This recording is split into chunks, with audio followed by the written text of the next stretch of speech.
Yo, hello. Welcome back to another episode of Untitled Until Further Notice. I am your host, KwonTon. Thank you for returning. I know it's been a bit longer hiatus than it was I was expecting. No excuses be made. Just a whole lot going on. And this episode in particular that I'm recording, uh, I won't say that I've been dreading it, but it's just something that I've been thinking about the last couple of days about how it is I wanted to go about it and record it and everything. And finally, I'm here, So another thank you and clap it up for the folks that viewed the first video and gave their feedback and commented. The ones that have been telling me to come back, I appreciate you. Just keeping me going. Thank you very much.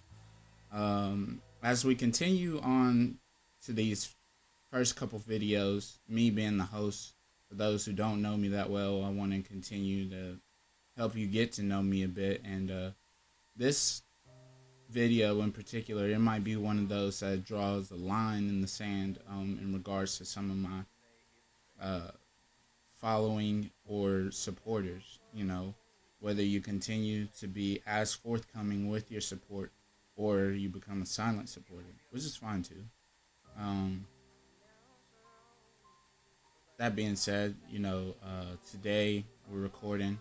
It's February the 2nd, which means yesterday was February the 1st, which means we are in Black History Month. So I want to wish a happy Black History Month to all those whom celebrate or acknowledge it. And to those who don't, the last couple years there's been some discussions taking place whether or not we should be celebrating. Just all things being considered, whether it be the bit of revisionist history that's been taking place these last couple years, the erasure that some Black history figures had to endure, the lack of origin past slavery. There's plenty of reasons why people may not be as gung-ho about Black History Month as others.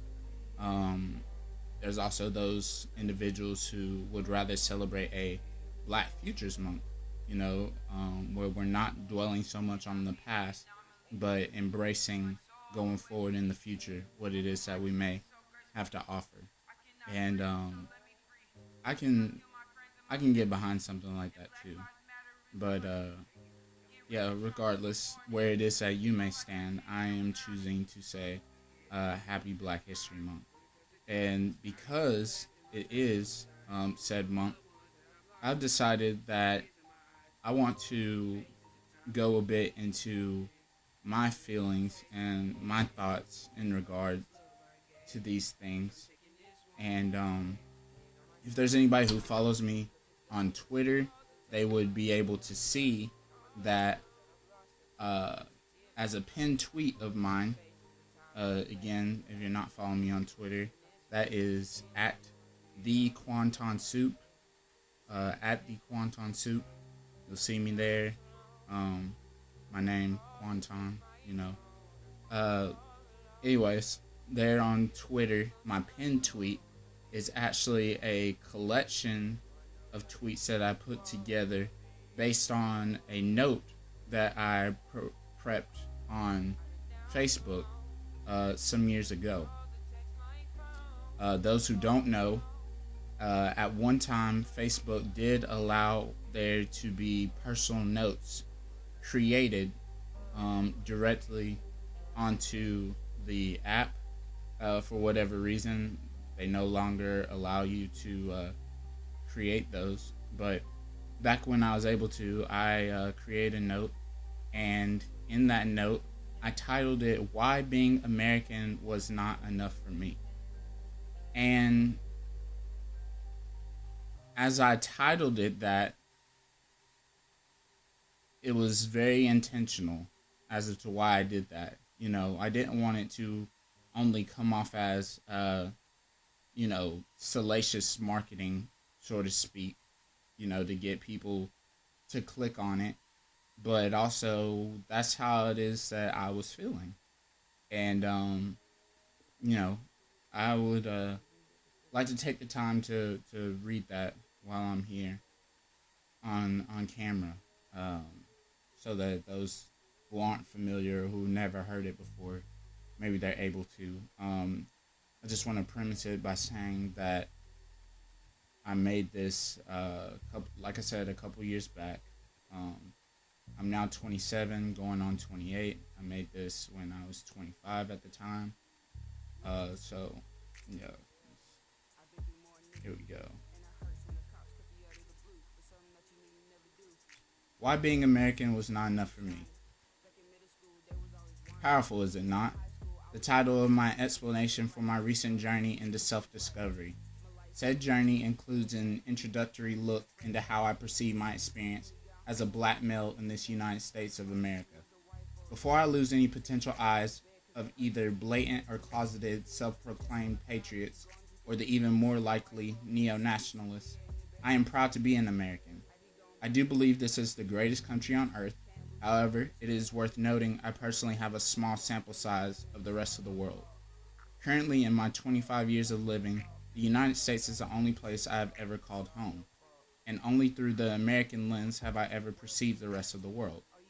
All that being said, my love of America while being a black male can be described as tentative at best. I no longer fall in line with the ideology of American superiority or am victim to the arrogance of the United States.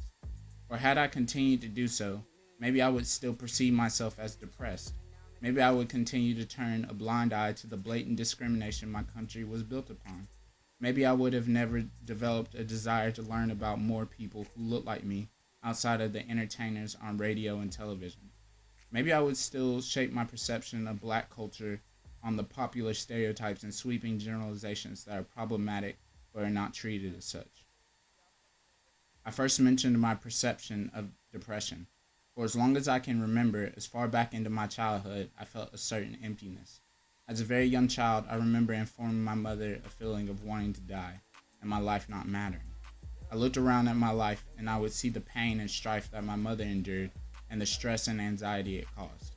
It would not be until I had gotten older I would understand that what I was seeing was what poverty looked like and that the reason for it was systematic. Take your pick at which American system influenced our circumstances the most. Moving forward, I would grow up perceiving that black was poor and white was wealthy, which I now know that there are various low-income families of all ethnicity, nationalities, and creeds. But as a youth just looking around and understanding what I did from what I could see, my black skin seemed like a problem. School certainly did not help as there was little to no representation of black contributions to a country that was told each day was mine. So much so, I stood up every day at the same time to pledge my allegiance to the same country that taught me in our history books that at that time, only 50 or so years ago, that I would not be in the same classroom as my white counterparts or anyone else of an ethnic background. And only 150 years earlier, I would be in bondage and service to my white counterparts and discouraged from learning anything in any classroom. That the history of people of African descent started with slavery, and in the beginning, the people were viewed as less than a man, 3/5 to be exact. How encouraging. Continuing forward in my life, I would grow up to learn about capitalism and the worth of a dollar. Suddenly, this is all I desire. All I seek is money. My family has never had. But how could I go about getting it? Well, how do all the other black faces I see or hear about go about obtaining their wealth? Television, entertainers, athletes. I sought after it. After countless years of expecting to become one or the other, it became clear that the likeliness of it happening was diminishing.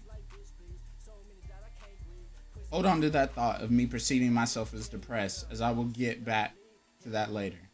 Remember when I mentioned about my personal poverty being systematic? Well, now I would like to take the time to talk of systemic racism that the United States tends to overlook. The origins of said racism was mentioned earlier when I briefly talked about my youth school system, making sure to mention slavery and segregation in the curriculum. Thank you, United States, for at the least not denying those heinous truths.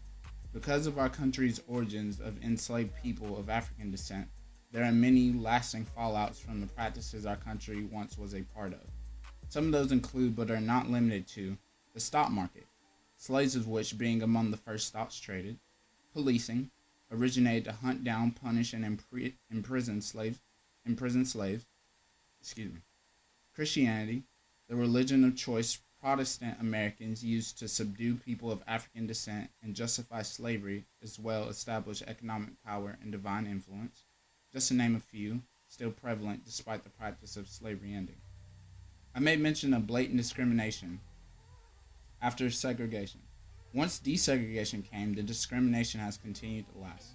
Whether we look at the disparity of racial wealth gap or the disparity in the prison system, which black and brown people alike make up the majority of incarcerated individuals, this is what America thrives on. The prison system period is a market worth billions. Based on the imprisonment of mostly black and the other minority, America's choice of words in using minority to describe every other ethnicity that is not white speaks to the arrogance of the white founding fathers to distinguish themselves as superior. Although we are no longer the minority in terms of numbers, we are viewed as a minority in importance. Seems like a good place to reinforce this is my perception according to my experience. Continuing with my bouts of depression, fast forward to my 20s. I entered them after having a short yet valuable stint with living a Christian life. Throughout my entire childhood, Christianity was the religion of choice for my family. With enough influence, I became a Bible college student, only to learn later I did not want anything to do with the lifestyle. As a 20-some-odd-year-old, I found myself perceived as depressed, only now realizing I had not established a sense of identity. By this time, I had a bit of a better perception of being black in America, thanks in part to movements like Black Lives Matter and more concentration from various forms of media that take pride in being black and the rich history of black historical figures. However, there was always a sense of fear that I could be killed or wrongfully imprisoned at any moment because I looked the way I do. Luckily, I had people who loved me enough and were doing the work themselves to tell me about black literature and resources, able to give me more about my origins and give me purpose concerning being black in America. Learning more about the black experience of others in America has offset my depression and gives me a sense of responsibility.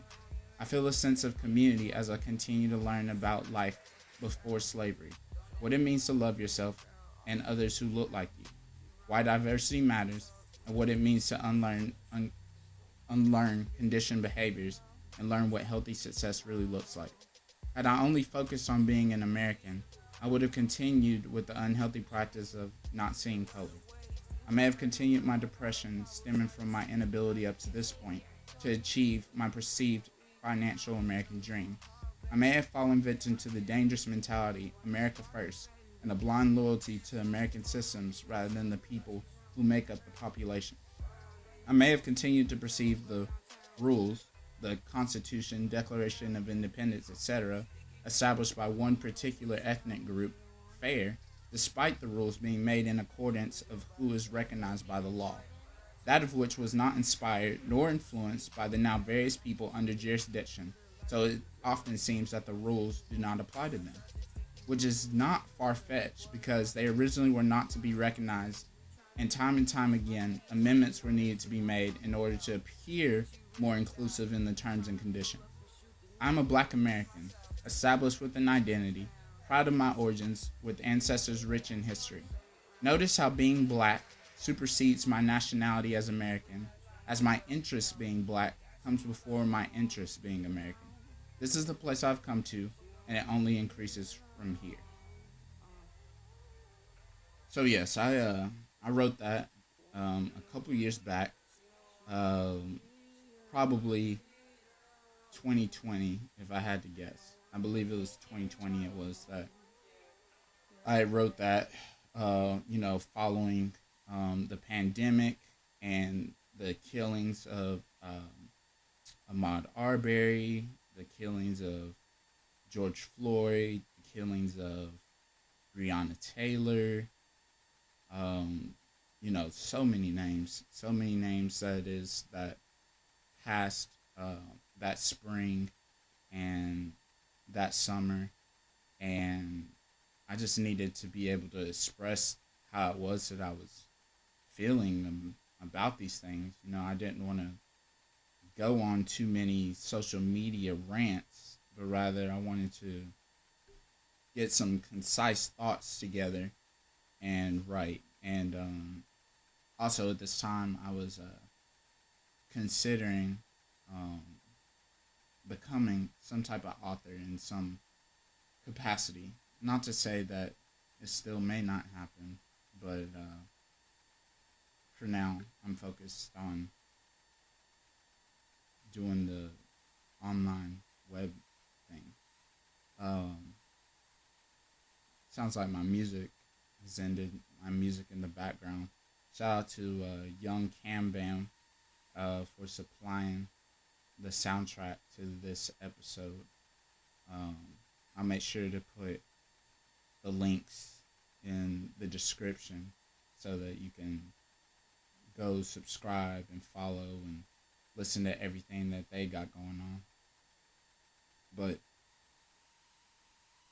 it's interesting to me as I continue to think about Black history and where we've come from, where we're at now, and where it is that we may be going. Some of the resources I've come across in which can challenge just the norms and what I thought was normal, or how it is that other people may perceive what it means to be Black. My friends, shout out FMF Podcast, Anthony Giovanni, Paul DeBerry, Trevon Platt. I appreciate those brothers. I appreciate their willingness to say what needs to be said there on their channel. Please make sure you go subscribe, like, comment, just interact with those brothers any opportunity it is that you have to. They had an episode some time ago, the 19th episode of their podcast, in which they asked a very challenging question of, is Black culture trash? And upon asking yourself that question, you would think, how could it be? As influential as Black American culture has been in so many different lanes in regards to the American lifestyle, how could it be? But as you listen to the episode, you come to find out that maybe our cultural influence could be more, it could be a bit more denigrating than it is embracive. It just may be that it's more to our detriment than it is to our benefit. And that's not for me to say, whether or not it's that way overall. But I just like the fact that the brothers asked the question. They got us thinking as if to whether or not it was. And so I'd like to share that episode with you guys as well right now, and give a little bit of real-time feedback and thoughts as if to what it is that's being said. Also, I want to make mention that Mr. Robert Utley is featured in this episode of FMF Podcast, and a big shout out to Robert. He currently has my favorite podcast, The Robert Utley Show. Please make sure to tap in with that. I think that is so very much needed. And thank you for his willingness to do that as well, and just be a teacher and give out resources in regards to African identity. So please make sure that you get with him or you follow him and see what it is that he's got going on. I believe it's 804 Dawn of Utley on IG if you get a chance to see that. And again, I'll try to include that in the description as well. But let's dive in and listen to what it is they were saying, what it is that they were talking about. Black culture trash. Let's go! Again, one of my favorite podcasts, man. Shout out to those brothers. What it is that they got going on, what it is that they're doing. They're incredible.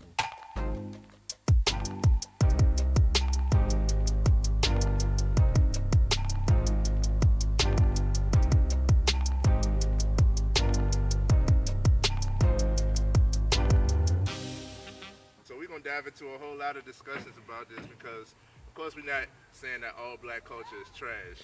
We're black. We are the culture, right? First and foremost, we got a special guest on. This is our senior, Mr. Robert Utley of the Robert Utley Show. Welcome, nice brother. Welcome, man. Thank you. Welcome. Yes. Welcome to FMF, man. Thank you. Check out the Robert Utley Show on Anchor. Link will be in description. We call him Robert the Prophet. And that's because he's been doing a whole lot of unraveling African history. So that's why we have him on the podcast today, because we're going to be talking about black culture specifically. So, what are y'all thoughts on it? Why do we feel like black culture is trash? What's the trash aspect of black culture?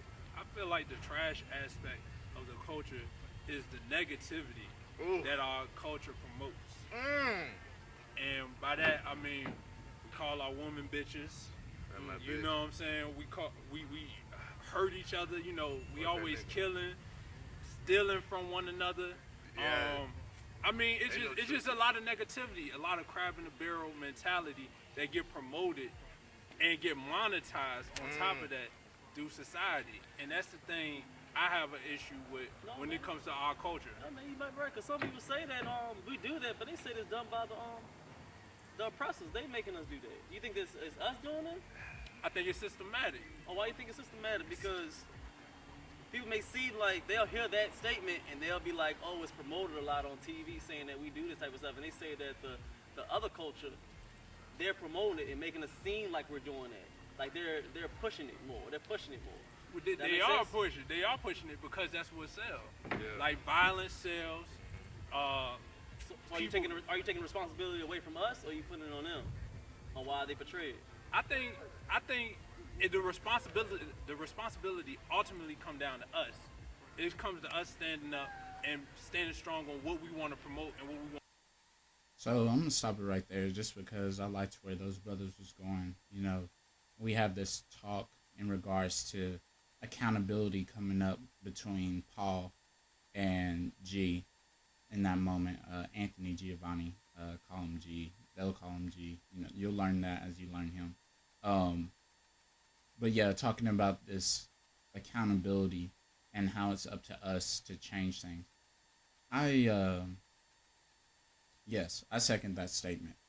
Once you become conscious, you know, the term woke, quote unquote, once you become, you know, these things have become apparent to you and you know better, it is our responsibility to do better. You know, that's what it is that I like to try to subscribe to and I try to live by in my own life. Once you know better, you got to do better. You know, one of those sayings, how's the saying go? Just, oh man, how's it go? Just, shame, you know, fool me once, you know, shame on you. Fool me twice, shame on me, sort of thing. You know, if you've been deceived for some time, you know, without your, your knowledge of it, then, how could you fault yourself? But once you know, and yet you still choose to be deceived, then obviously, it's on you. It's on you moving forward. So I like the fact that those brothers was getting into that. Want to put out there. So if everybody was to come together and say, no, we're not going to promote drugs and violence and over-sexualized society, then we wouldn't have that issue. They wouldn't be monetizing and exploiting us in that aspect. That sounds good. You know what I'm saying? But I would say it takes a process, though, because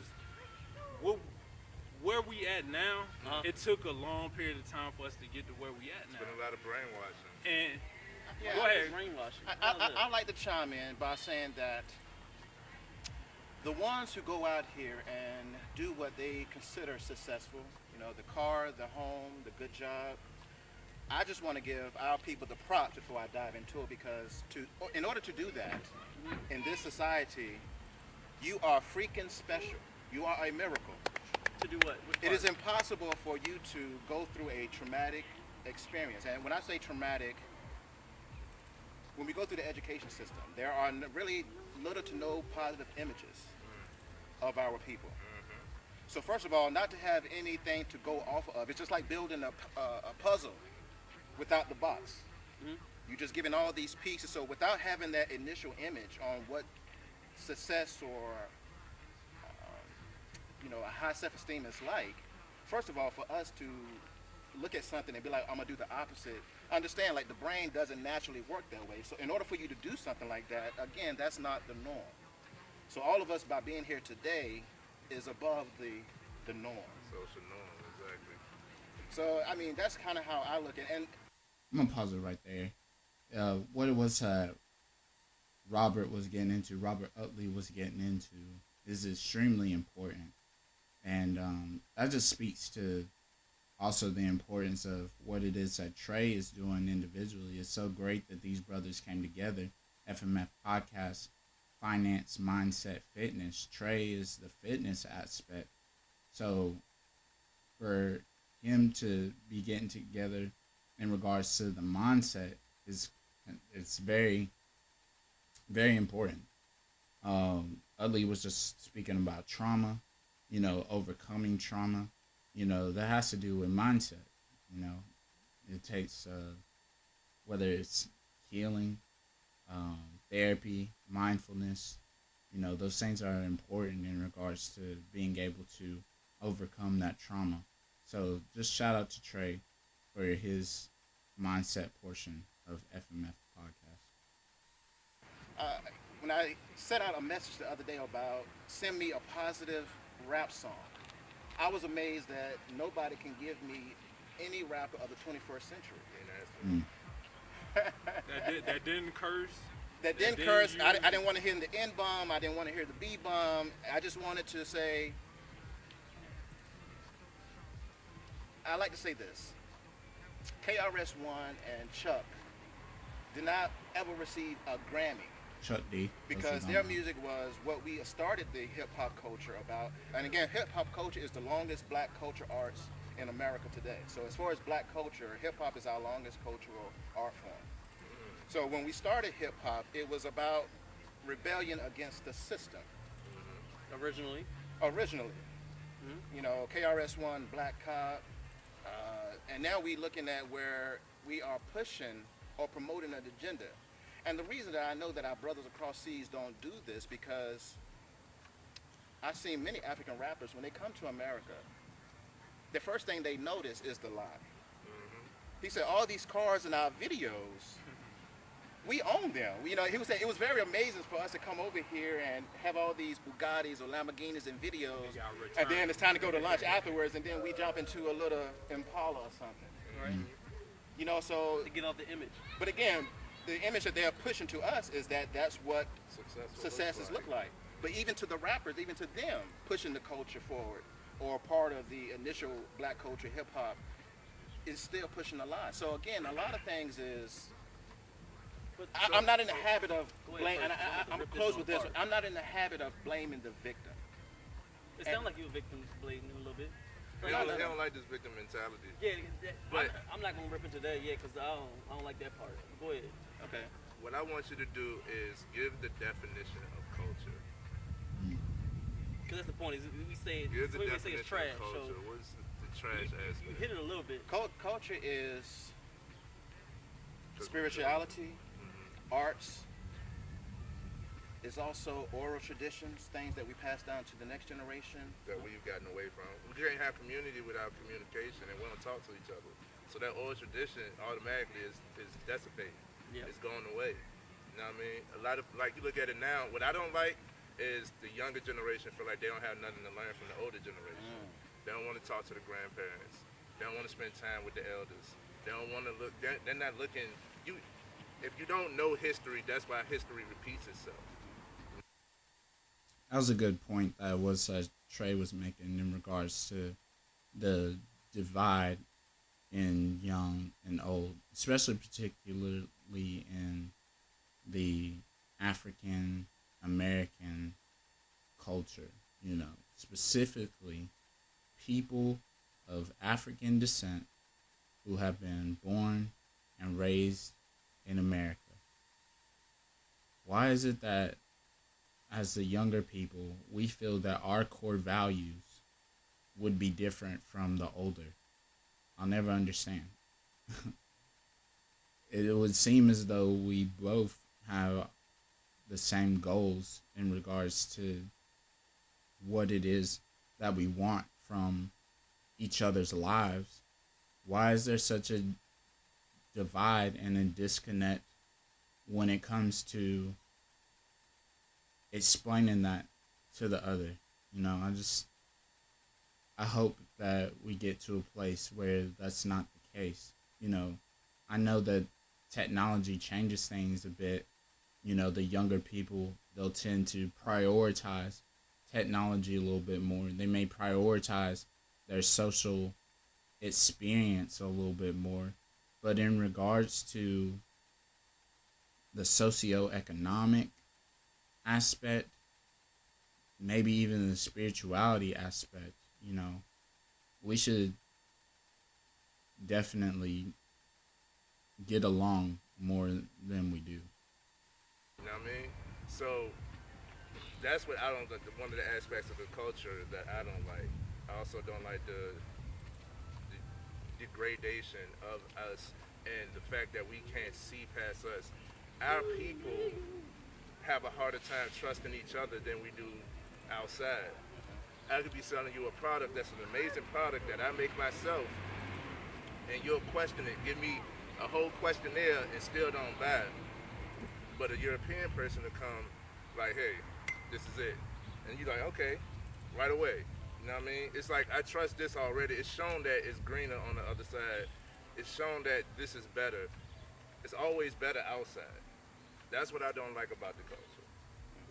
No, to dig deeper in, so I want to stick on that point that you said, that you it's good to recognize our accomplishments, and it's good to be like, we came from somewhere and we did go through a lot of things. 400 years is never going to go away, and I think it should be highlighted more, even longer than, of course, 400 plus. My apologies, you're right. I think it should be highlighted, it should be recognized. But we have to divide a point where we can't stay in a victim mindset where it be like, because we went through this, we should be doing this. I think at a point we should say, okay, we went through that. Cool. Like detach ourselves from it and stop going to the fact that because we're great here, because we were put down here. It's the same mentality. I'm sorry for cutting you off. Yeah, you're right. I don't want us to always be that way, because it gets to a victim mindset that was like, okay, we did good because we did here, or you should give us this because we was here. We gotta stop that off eventually. When is the point where we gotta stop getting to this victim Olympics and being like, yo, all right, we need to stand on our 2 feet and be like, we don't care about that no more. We have to build off of it, because honestly, to tell you the truth, bro, we read about it, and like you said, we don't see our face in the history books and stuff like that in school, but none of us were oppressed like our ancestors were, so we can't. I like what it was that G was talking about in regards to this victim mindset, you know, getting out of it, being able to get to a place of detaching from those thoughts. Again, another reason why this their podcast is so important. Fitness, mindset, finance, mindset, fitness, you know. Those are 3 areas where we as not just Black Americans, but Americans in general, you know, we could all improve at, you know, and try to be our best at in regards to those. But until we start doing those things, it's going to be very difficult to get out of that victim mindset, you know. It's difficult to see other people who have been able to overcome that mindset and achieve what it is that they wanted out of this world anyways. Until we start seeing more people able to do that and give out the blueprint as to how they can get there, I don't think that the mindset or the blame game is going to go anywhere. Lean on their depression forever. I question that. How you? Because I understand that. Go ahead. Break it down. if you just look at these numbers, Uh-huh. after we got the right to vote, 1836, Not that long ago, exactly. right? Right. Which also brings up the question, what in the world were we marching for Martin Luther King days? But anyway, Right. for that 100 years, where we talk about the Jim Crow era, on record, there's probably 1,800 lynchings. Right. Now compare that number to, if we are 4 million, 5 million people strong today in America, if 40% of our people is in mass incarcerations, Okay. compare that number to the lynchings. So again, when you talk about the difference between covert and overt, yes, racism or supremacy is not blatantly seeing a body hanging from a tree as it was back then with our ancestors. But to think that oppression is over, that the gameplay is still in motion, I'm just not in the point to wrap my head around that So you're and saying- think that's possible. Maybe I said that wrong. I want to say oppression is completely over. You're right, and I don't want to say that because that's wrong. The culture is still around. Just because, like you said, lynching here doesn't mean the effects of there's different ways of oppression. Meaning like the same way it is, you could be abused physically, you could be abused mentally. Oh, yeah, So it's that's the what it same type of way. So I don't want to say that, and I apologize if I said that wrong. Yeah. It's just that I don't think the severity is as strong. Sometimes I feel that way, and I don't want our people to stay in a depressed way where they always like, oh, I'm a victim. I don't want to be in a victim mindset forever. It makes you weak. I don't want to feel that way. Same way with the world is now with the C word and the jabs and everything, and people are so scared when it comes to that. Instead of relying on this modern medicine and get to a point where you can heal yourself a different way and not relying on the government with the pharmaceuticals. I have my way of thinking on that too. That's a victim mindset where you think that you can't be able to cure yourself without somebody else, and thinking that you have to lean on somebody else, lean on the culture of being everybody together. Oh, we victims together, so we need to keep relying on that forever. My point is, it has to stop somewhere. It goes back to what I was saying. When you know better, you do better. Relying on that, Once you know better, you know you can do something other than. Right. But I gotta Be a tell you, out victim. of my circle, real brief, like out of my circle, I don't have victims in my circle. You know what I mean? So Yeah, the that's people, what, like, so the people that I talk with are like the people right here. I mean, it's that. But to me, the universe. Some people call it prayer. Some people call it meditation. But the universe typically gives you whatever you want from it. Mhm. So to know and understand that, you know, so I have no limitations. There is nothing that I can't achieve. But we don't all think like that. And Oh, yeah. that's the issue is like the culture as a whole has the victim mentality. Exactly. And let's lean Yeah. on the oppression side, and let's, like, what else? But I think what it is a lot of people don't know what to do. They don't know where to turn. They got no sense of history. Yeah. So you put people in a box and you've been beating up on them for all this long, and then you set them free. It's like They still gonna they have still that cage stuck in that. mentality. They still stuck in that same mentality until somebody come along or a group of people come along and show them a better way. We're just still finding our way. Yeah. Oh yeah. Yeah, Definitely. because we're stripped of our names, we're stripped of our Yeah. culture, so we made up this culture, and we're thinking that it's okay to do it. That's why this man is essential, because he's unraveling African history before slavery. Thank you, Robert. I don't dive into the victim part. Yeah, exactly. I call it our interruption. Like, my talks are never about the interruption. Uh-huh. Again, I love this saying. When you change your beliefs, you change your expectations. When you change your expectations, you change your attitude. When you change your attitude, you change your behavior. When you change your behavior, you change your performance. And when you change your performance, you change your life. You can't change your attitude by just changing your attitude. You can't change your behavior by just changing your behavior. It always triggers back. So now, what is our belief system? What do we believe? It's gone. Christianity. Our whole belief system is based on, and I got nothing against it. I like to call it assimilation. Oh, okay. Religion. But Assimilation. to wrap it up, though, I just want to say this. If you look up the word Hellenistic or Hellenism, it means Greek culture. And I say that word is important because if you look at the root word of that, hell, ever since we have taken on assimilation, parts of another culture, which is what makes up the black culture. It's a mix between Africa and America. Right. Once we created this assimilated culture and incorporated some holistic ways, it's been hell on earth for us ever since. When did this start? You think? I give it 568 years. 1453, Gomez de Zurara wrote a book. Oh, yeah. And with that book, he said these three infamous words. And the whole game for us changed, from my point. This is my starting point.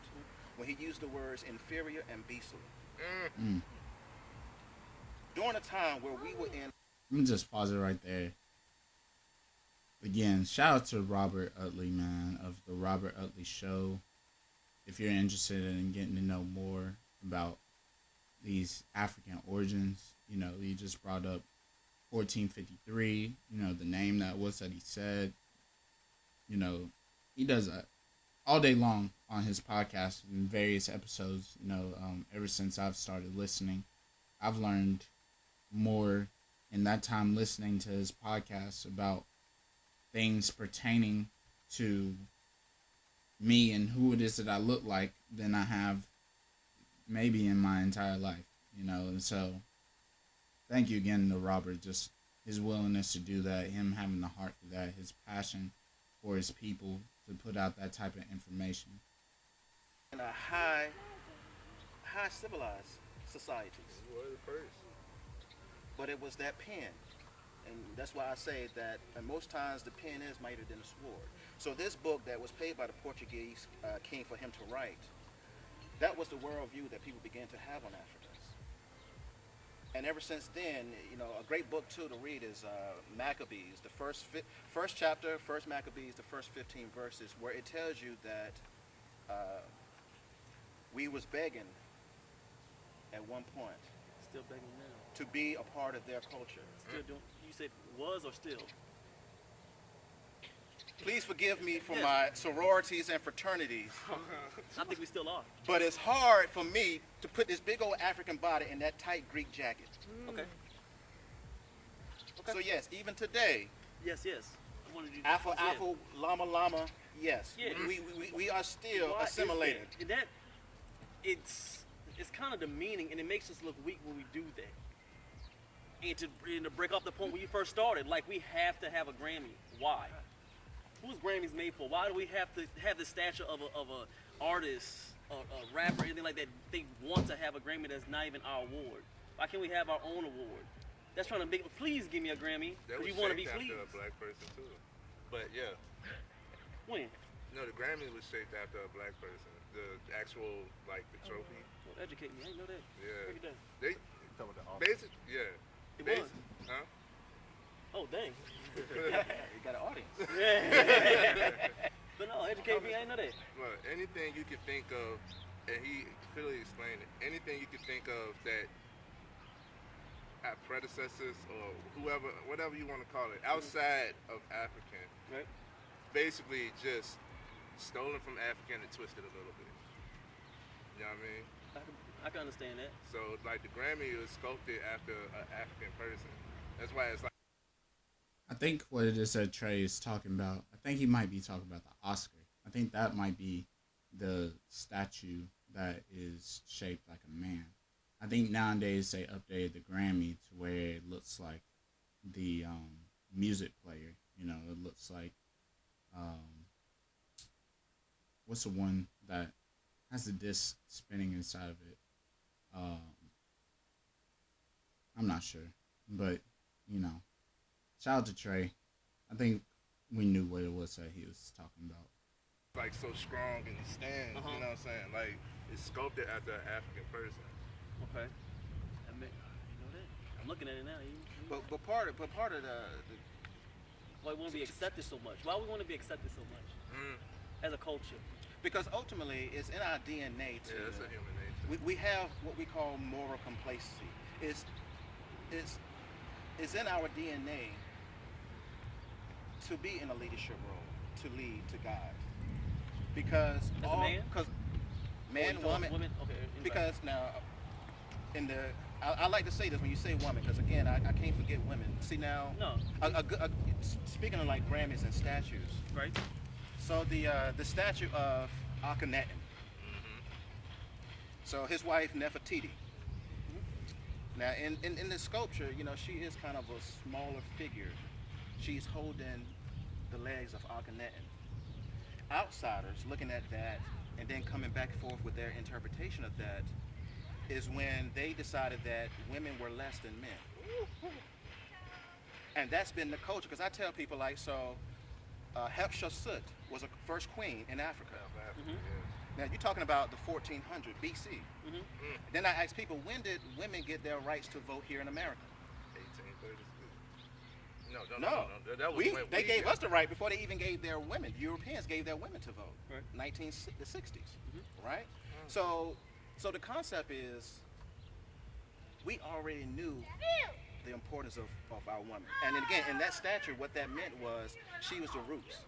No tree can stand without strong roots. Exactly. So that was our meaning, but they took it as the women is less than the man, and then they created a culture like that. Their women was not allowed to work, sitting on the porch with their umbrella, cucumber sandwiches. Yeah. You know, so yeah, I mean, and that's where that type of knowledge. But again, if you and that's why I say that puzzle box. If you don't know, and if you just learning by the culture that we're in, Yes. What you see. Representation really matters, man. and I like to say this phrase: the brain is always a victim to repetition. Because our brain, when it takes information, it takes everything that it sees and hears, it takes it as truth. Yeah. Yeah. You know, yeah. So everything that we see, before consciousness kicks in, before spirituality kicks in, that's what true. it is. That's the way it is. That's what it is. Man. But again, if we don't got nothing to look back on, you know, a image or a story, We just go with the flow. we going with the flow. And then one thing that we do, but one thing about us that's so great is that, but we still become great achievers, no matter the environment, no matter the society. you can't we break still us. know how to break free. You can't break us. You can't break us. But it goes. You're right. We see what we do, but we do have a moral compass of right and wrong. That's the problem. Every time we have an excuse, it's still a right and wrong. Like you said earlier, we calling them bees and killing each other. We know what's right and wrong. Why do we keep on pushing on the wrong? And we know it is. We're not dumb. That's the thing that people act dumb when they be like, oh, that's all I know. That's how I was growing up. You know the difference between right and wrong. And can I address Go ahead. the killing each other? Please. Right. 80% of crime is done due to proximity. Like what's around us. What's around us. Okay. So a lot of times, 80% of the crime is done due to proximity. So the whole notion or this thought of black on black crime, you know, it's literal, you know, it's literal. You know, when you talk about, when you want to speak on black people killing each other, you know, you say black on black crime. But all crime is done in accordance to proximity. So whether it's white on white crime, you know, whatever ethnicity or whatever race who's killing each other who happen to be of the same race. You know, it's just not necessarily a myth, but it's just one of those facts that is, what's the word I'm looking for? Just like, you can't harp on that. You know what I mean? Like, it's irrelevant. That's the word I'm looking for. It's irrelevant. It's irrelevant as to who is killing who. You know, you paint the picture that this may be of more importance than another. You know, this culture killing each other is of more importance than another, when in all actuality, all killing is really done in accordance to proximity. Killing takes place by those that have once or twice in their life said, "I love you" to you, because that's the only person that can really pushes our button and takes us there. Right. Now we don't go around really shooting up strangers and people that we don't know. Right. In the most part, the bulk of it, no. Right. Okay. So now, 1% of black people do violent crimes. So I just want to say that the numbers are really low. Now the media pushes a lot about black on black crime, and that's what we don't hear about, you know, white on white crime, yellow on yellow crime. But I just want to say that I just wanted to get that out there, that is a big focus that the media pushes out there, but the actual numbers are really lower than it is. And again, we actually stick with our kids a lot more than the European does. But that is a big part of the conversation too, that we abandon, you know, especially the men, we abandon our kids. Yeah, some white people on They've shown the statistics that black men are most involved in their kids. Yeah. They showed the statistics of that.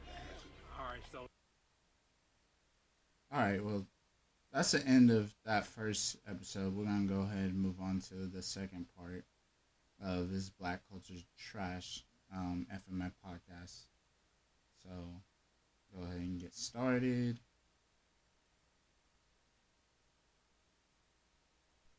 How much time are we investing, you know, talking about culture here, are we doing to shape a culture that is going to be more productive than my feelings on the one that we have in existence as of right now? So as a whole,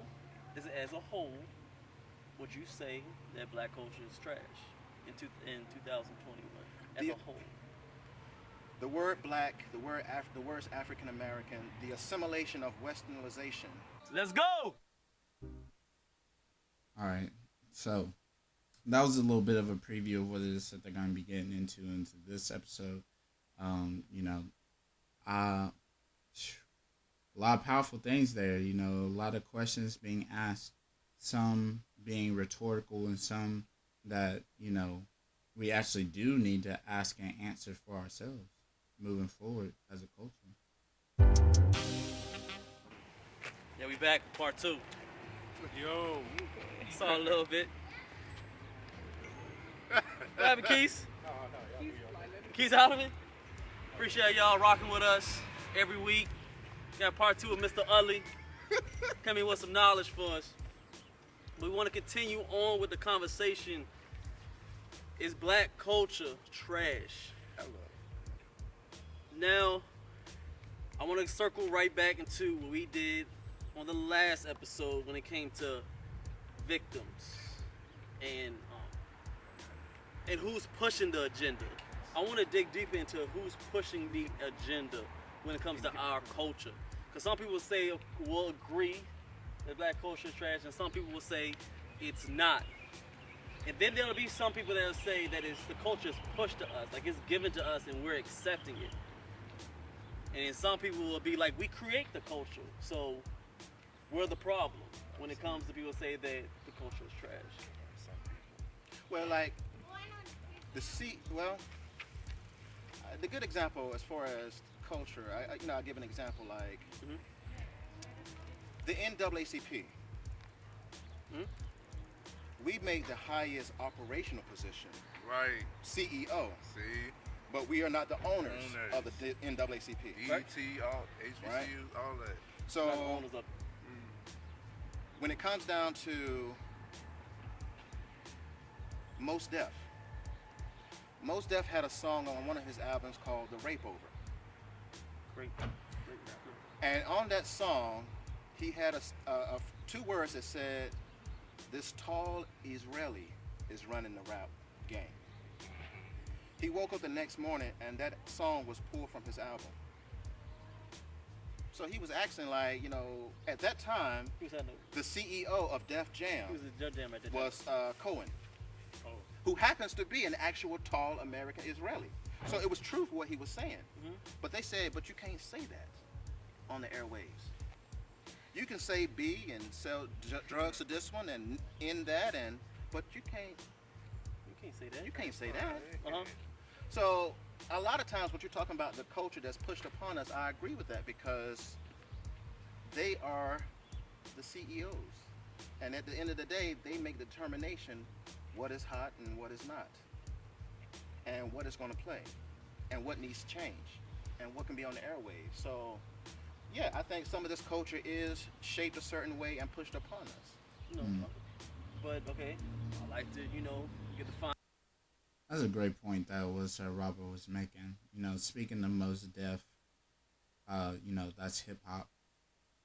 This hip hop culture that we have, as influential as it is, there's not a whole lot of ownership that happens in regards to the pushing of music, and that's a more complex topic as it is in regards to ownership, independence, especially when it comes to music. That's not necessarily my lane, but I do like the fact that he mentioned that, considering that hip-hop is considered, like Robert said, one of the very first foundations of Black American culture. It's one of few things that we could say is Black American in its origin, I suppose. Fine lines where it's pushed on us, but we accept it. It goes in the realm of that's one thing that I think they can't control is our money. You got money in your pocket. If I have something that you don't want, which you're not gonna buy it, right? So it goes in a point where if it's an album, it's a record, it's a movie, it's a TV show, it's a skit, whatever you want to say. If it's wrong for our culture, how you gonna put it on them to say they're pushing it when we're buying it? Does money rule our society? It does. But, so now, when you buy an album, do you pay taxes on it? Yes. Where does that tax money go? To the government. To the government? If some, that's what they say, it goes to the government. Supposed to, I guess supposed to. And that's why one of my brothers, I miss, Dick Gregory, who says that I really can't complain about the system. So I get it. Like, I can't complain or I can't pull the victim card because I pay taxes. That was his quote. So yeah, a lot of times. But then I say, so go into the grocery store. Mm-hmm. When you go to the international aisle, right? You got tacos, you got salsa, right? You got soy sauce. Mm-hmm. What African brand do you see in the international aisle? And then when you go down to the hair products aisle, which finally has our picture. You see our face now on some gel. African products. But who owns L'Oreal?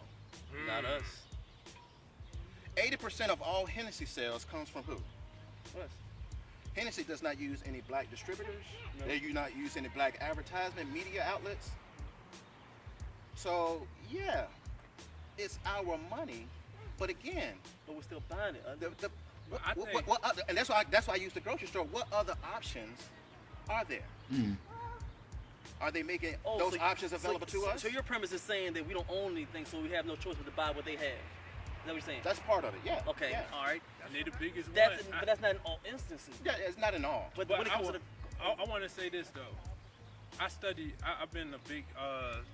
a lot of generals and things like that.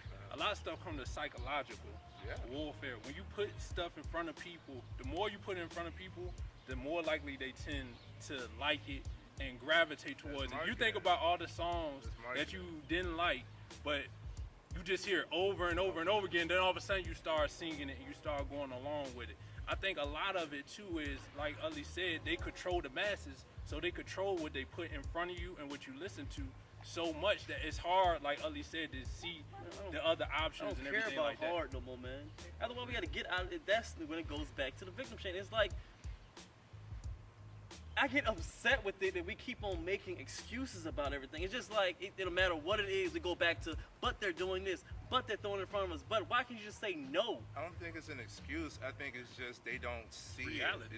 It's reality to them. Then how long we going to be in there again? How long are we going to keep on saying, oh, I can't because they keep on putting it in front of me because I have to get it? But that's the thing. A lot of victims don't even know that they're victims. That's the problem. That's where they're at. That's why it's such a stronghold. If I feel like because like, but you already seen outside of it. I want to hear. So, what do you suggest then, or like, what's your angle with it?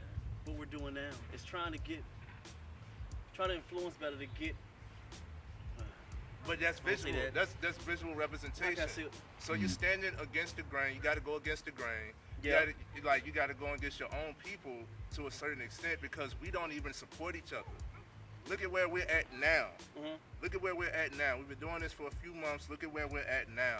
If we don't have all of the things that we just talked about that is demoralizing our culture, then our own people don't gravitate to it as fast. For us to be successful or to spend with each other, we want to see if you make it.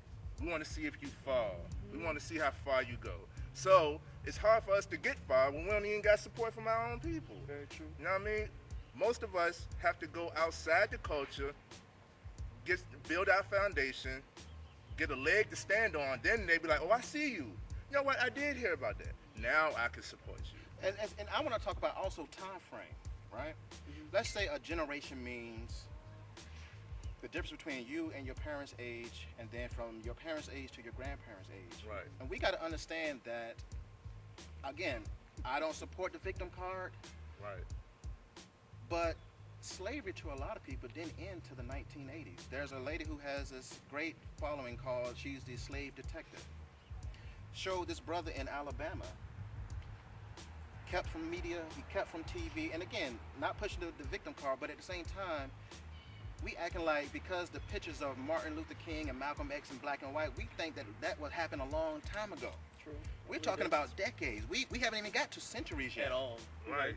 So we are on a great trend by being where we at today and doing what we are doing exactly at this point today. So we are on a trend, but I'm just saying that the victim card cannot be tossed this quickly. Again, it's only been a few decades where we're going against the grain and going against a system that has again been built hundreds and hundreds and hundreds of years ago.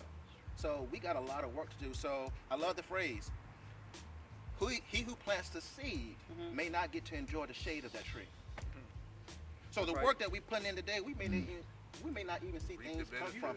You make a point. It's just I just feel so strongly about this, and after all, you just keep, as I'm getting older, I'm watching things and I'm watching how we're progressing. I just want us to be better. That's it. Yeah. And sometimes tough love is sometimes needed, and sometimes tough love can be damaging. So I have to find a fine line, and that's why we're on a growth podcast. And me tending to people's needs, and I'm working with that. Y'all not just learning, I'm learning too. He's learning, we're all learning that. Right. I'm just rough. I believe in a little bit of tough love. So when I come off saying that we need to progress a little bit faster, I mean it in a good way. I just want us to be better than yesterday and better than 10 years ago and better than 30 years ago. Like I just want that for us so passionately that it may come off a little bit rough, and I'm not sensitive to our oppression, like you said, and things that are going on. I just want us to be good. I just want us to elevate, man. Because we have so much greatness in us that we just want to stay lower. I want our mind frames to get on that we can own things, we can be better people. That's all I care about. That's how I feel. It's simply because we have all of the workings, the makings, the knowledge, the capability. So that's why it becomes like, why don't you see it? I want us to I want us to kill it. But it just makes me, But that's why I think things like what Utley is doing, as far as promoting our African culture before slavery. Right. Because you think about our first introduction to black people in school is slavery. You know what I'm saying? And I can tell you from my experience, I grew up in a mostly white class. So then you get the stuff, back in the day, you would have been my slave or whatever. You know what I'm saying? Like stuff like that. So you think about the inferiority that so that many times. kind of stuff instill in people as a young kid. You know what I'm saying? Yeah. As a young kid, It's and then you programming. gotta constantly, if you don't have the structure at home, you know what I'm saying, to help you build up that confidence and be like, no, that's not the case. We come from royalty. We come from kings and queens. We a lot of the stuff they taking credit for, we was doing way before them. You know what I'm saying? All of that type of stuff. If we start teaching our African history and start connecting more with that, I think that will increase our morale as a people. And that's why, like, when I tapped in with this dude right here, man, I've been knowing Utley for about, 2-3 years now? And when he started this, I told Utley, I encouraged him. We sat outside for like 2 hours. I'm like, Utley, you gotta give this to the people. Like, people need to hear this, because just my conversations with him. I was selfish. You know what I'm saying? I mean, he had all this knowledge he was just holding, and he'll come and just lay it all out on me in like 3 hours. We just stand outside just talking. People need to hear this, man. That's why we create this podcast. And we get they good do, men like man. you on it, man. And it did a lot for me, far as, you know, realizing like, yo, man, we more than slaves. Come on, man. Because that's, you know, every time I think about us, I think about slavery. Yes. I think slavery. We come from slaves. But no, we had a whole illustrious history. That should be the whole saying right there. Just happy Black history. We were more than slaves. You feel me? Like, that should be collective. That should be it. We should. That's amazing. That's how it is that we should greet each other. If you're gonna tell somebody happy Black history, make sure to insert we were more than slaves. You know, but that's why you gotta tap in with Robert so that you know that. So that you can get that history before, you know, the slave period. So that you know that and you can say that in confidence. That was awesome.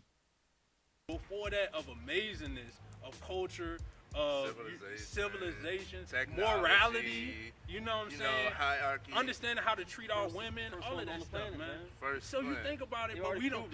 But we don't. Time again. It don't get promoted, and that's why I feel like when we talk about like really wanting to uplift our people, I think the first step, especially maybe not so much like I said with our age, but instilling in our children the history, our African history, and the illustriousness of it, and how amazing we are, because that's instilled a sense of like greatness in us. You know what I'm saying? But here are some numbers to just process, right? So they give us 1 month out of the year, right? The shortest one. The shortest one. So out of 28 to 29 days, depending on the leap year or not, out of 180 days of a school year, we only learn about us at that time. And everybody that's taught during those 28, 29 days came from slavery. Yep. There's no Queen Yxngkambamm. There is no Victoria Montu. There's none of those stories. So now, but when we think about also our day, so 8 hours out of the day, our children are at school. When they come home, more than likely, they want to unwind. They want to get on the laptop. They want to get on the phone, YouTube videos, catch up. You get home, you trying to also unwind. Exactly. Now I got to get in the kitchen, prepare dinner.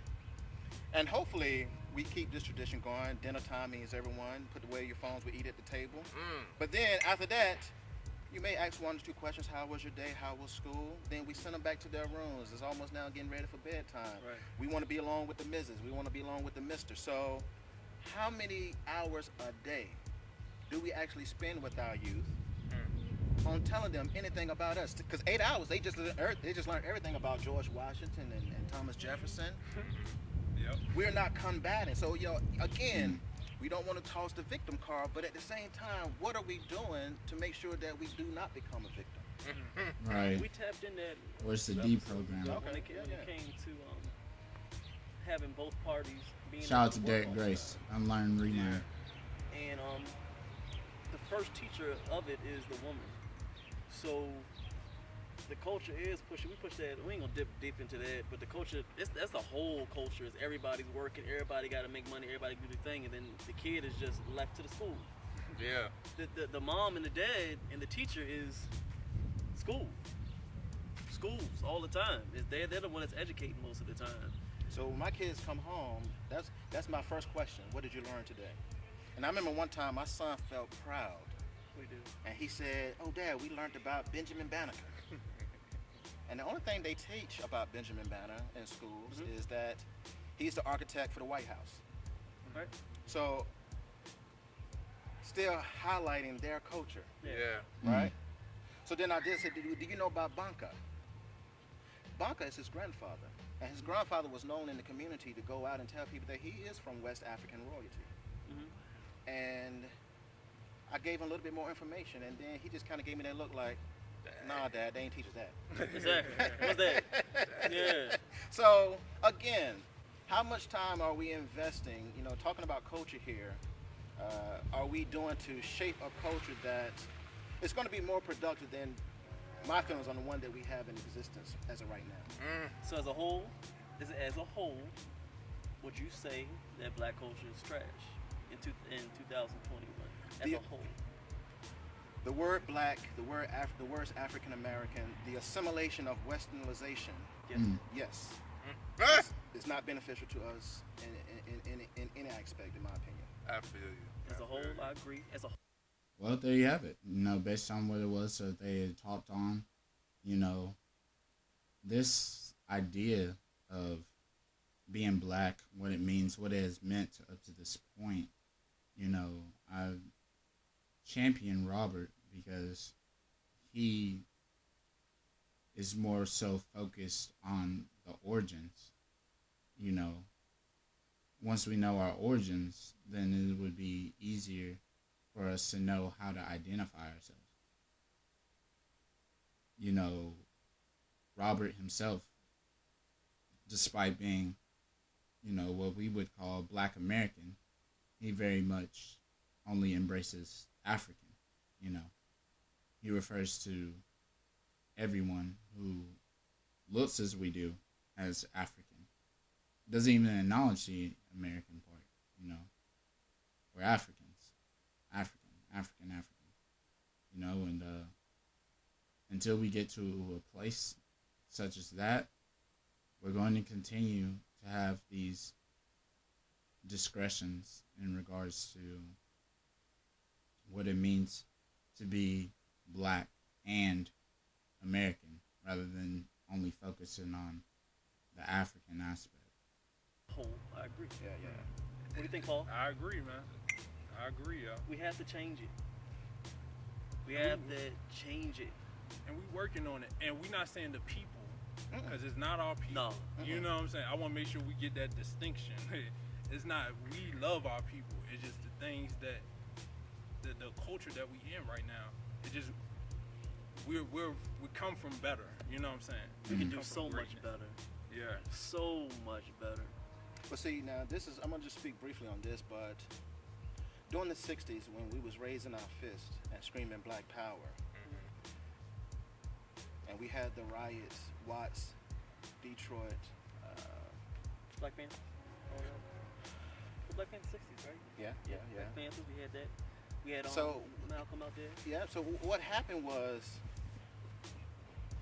I ain't gonna call no names, but some people got hip to the game. Like this is a situation. Okay. So the curriculum that was created, and we got to understand that the importance of those first 7 years of a child. Absolutely. It's crucial. It's crucial. Yep. Because what goes into because they say that between 7 and 9 is the age of reasoning. But prior to then, everything that we are soaking in, these create these behaviors that we are taking. Most psychiatrists would say, show me a 7-year-old and I'll show you the man or woman that person will become. Our behaviorism is already established by the age 7. To what was your childhood like? It always goes back. So now, until we, again, flood more information when that crucial point is there, it's I'm in a state of mind like we got to create a whole new culture, and a culture that is influenced by,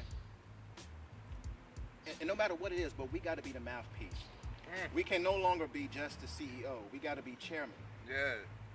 We got to be owner. Yeah, we can't be regulated And by setting the outward. agenda. No one can be involved in the process where we need. Because again, nobody in history, and again, not pushing on a victim, but nobody in history has been stripped of their spirituality, their names, their culture. Very true. You know, so again, we Very got a true. lot. So therefore, it's gonna take a lot catch up, and we got to start this process. Now, I'm more interested in action. Facts. You know, so when Paul said, you know, what do we do next? That's where I'm at right now with all of this. And that's why I took these initial steps that I'm taking now with the lectures and with the podcast. You don't know. We don't know. You taught me plenty during this 20, 30 minutes right here that I didn't know, even though I've taken 2 years of Black history in college, and still they didn't even touch most of it. They gave me a little, you know, the outside, the crust of it, but they didn't give me the goods. They didn't give me the insides of really what was going on. Just because I aced a few tests doesn't mean I really know about my culture. So I want to thank you for even acknowledging some things that I didn't even know about us being kings and queens and stuff like that. They don't teach that a lot, even in college. Pay for the education. Exactly, man. And so we just want to thank Utley for joining us again. Yes, thank you again, Utley, for just your willingness to do that. And I know that I was silent for most of the part of this video, you know, but I wanted to be retaught also, you know, but, you know, I just feel like this is what I'm here for. You know, I'm just facilitating the resources so that others can get them as well. You know, things that have blessed me or is shaping, you know, my thought processes or behaviors and actions. And hopefully other people will find it to be beneficial also. But, yeah, so we got a lot this episode. We've been recording for quite a while. For those who made it up to this point, congratulations. I guess we'll give you some clap. A little cheer, a little bit of applause. Shout out again to FMF Podcast, the Finance Mindset Fitness Podcast. Finance, Paul DeBerry. Mindset, Trevon Pratt, and Fitness, Anthony Giovanni. Tap in with those brothers. Shout out one more time to Robert Utley, 804 Dawn of Utley on IG, the Robert Utley Show. Thank you again for your willingness. Special appreciation to Yxngkambamm for supplying the soundtrack to the beginning of this broadcast. You know, make sure to go check everything they have going on. Young